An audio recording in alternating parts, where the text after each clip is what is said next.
Good morning, student. In the last video, we will see the effect of friction. Now, today we will discuss about how to increase or reduce the friction. कि हमने कई की जगह देखा last video में कि frictions के हमें कुछ एडवांटेज भी हैं और कई बार फ्रिक्शंस के हमारे लिए डिसएडवांटेज हो जाते हैं। तो जहाँ पे हमें फ्रिक्शन की ज़रूरत है या एडवांटेज है, वहाँ पे हम उस तरीक़ों से या कुछ मेथड के ज़रिए फ्रिक्शन को इंक्रीज़ कर सकते हैं, ठीक है। और जहाँ पे हमें फ्रिक्शंस की डिसएडवांटेज होने का खतरा है या प्रॉब्लम है फ्रिक्शन से, तो वहाँ पे कुछ टेक्निक या कुछ मेथड्स के ज़रिए हम लोग फ्रिक्शन को रिड्यूस कर सकते हैं।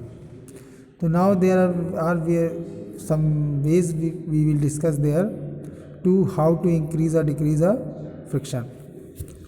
सबसे पहले हम लोग डिक्रीज़ की बात करते हैं कि कैसे हम फ्रिक्शंस को डिक्रीज़ कर सकते हैं। जैसे कि एक मेथड है by using of lubricants.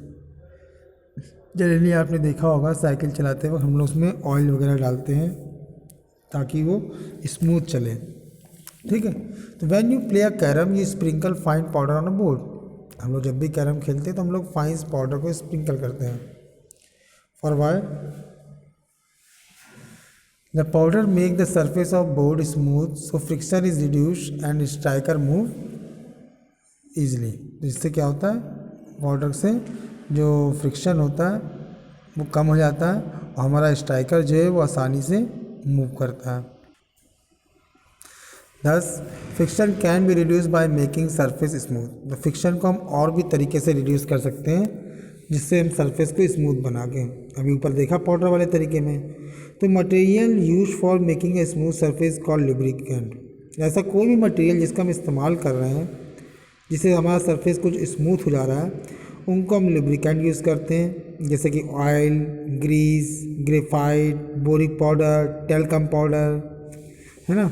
Van oil और ग्रीस को अप्लाई करते हैं मूविंग पार्ट में तो इसकी वजह से एक थिन लेयर फॉर्म हो जाता है, so the surface does not rub directly and friction is reduce. तो क्या होता है, जो थिन लेयर फॉर्म होने से दो सरफेस आपस में डायरेक्टली रब नहीं कर पाते हैं और इस वजह से फ्रिक्शन कम हो जाता है।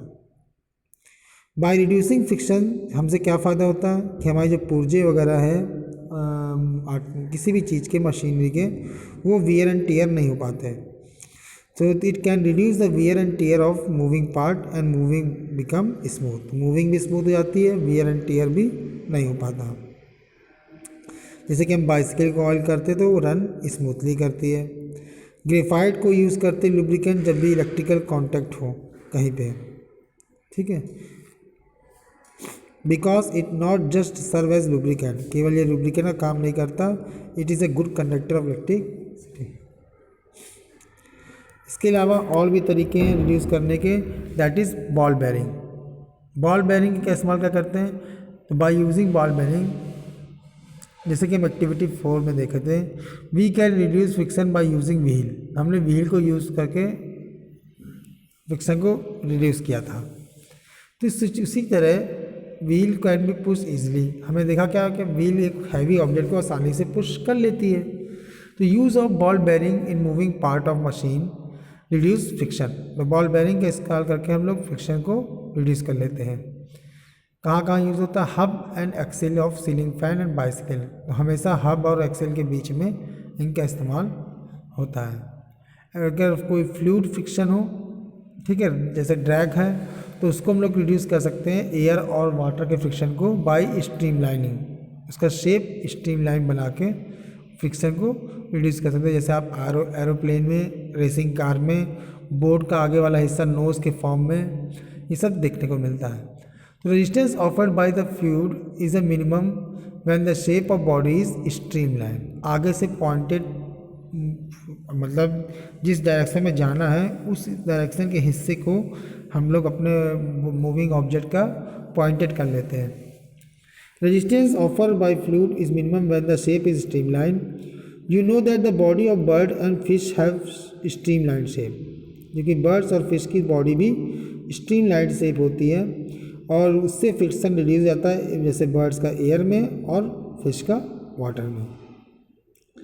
शेप ऑफ रेसिंग कार को देख लीजिए, बोट का देख लीजिए, एरोप्लेन का डिज़ाइन देख लीजिए, ये सारे के सारे डिज़ाइन स्ट्रीम लाइन शेप है, बुलेट ट्रेन का भी अब स्ट्रीम लाइन शेप हो रहा है। इनसे फ्रिक्शंस रिड्यूस हो जाता है ताकि रेजिस्टेंस कम हो और आसानी से हम आगे की ओर मूव कर सकें। तो ये कुछ मेथड है जिनसे हम लोग फ्रिक्शन को कम कर सकते हैं, पर कई जगह हमें फ्रिक्शंस को बढ़ाने की भी ज़रूरत पड़ सकती है। For this to increase the friction is necessary evil. हम सब जानते हैं फ्रिक्शन कई बार ज़रूरी भी होता है। जैसे कि हम जब चलते हैं तो ग्राउंड पे फ्रिक्शन होना हमारे बूट के साथ ज़रूरी है। Walking on smooth surface set on a wet marble floor, ठीक है, अगर कोई मार्बल फ्लोर है और गीला हो तो उसमें चलना हमें मुश्किल हो जाता है, या आइस में आइसी हो तो भी मुश्किल होता है। क्यों?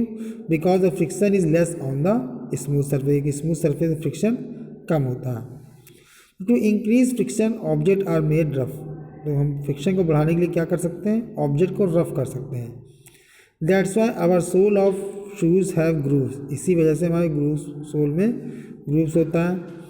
This provide the shoe a better grip, जिसकी वजह से हमें सरफेस पे अच्छी ग्रिप मिलती है। So you can walk safely without slipping. हम बिना स्लिप हुए उस पर सेफली वॉक कर सकते हैं। Football shoes have spikes in their sole, जबकि फुटबॉलर के शूज़ में स्पाइक्स होते हैं उनके सोल में। To increase the friction give a better grip while playing, जिससे फ्रिक्शन बढ़ जाता है और खेलते वक्त एक अच्छी ग्रिप मिलती है प्लेयर्स को। इसी तरह सिमिलरली टायर को भी स्मूथ होना ज़रूरी है, होगा तो क्या होगा? कार स्किड कर जाएगी। That's why the tyre of car are treated to increase the friction. इसलिए उनके कार्स में टायर्स में डिज़ाइन बनाए जाते हैं, ग्रूव्स बनाए जाते हैं, जिससे वो स्लिप ना करें लैंड, वो क्या कहते हैं, रोड पे। जिसी प्रकार nail files are made rough in order to increase friction because nail and the file this help in wearing away the nail and trim. इसलिए कई बार नेल्स के ऊपरी हिस्से रफ बनाए जाते हैं ताकि वो आसानी से गड़ जाए और बाहर ना आए। That is the end of your chapter. Next time, in next video, we will discuss about the questions and answer of this chapter.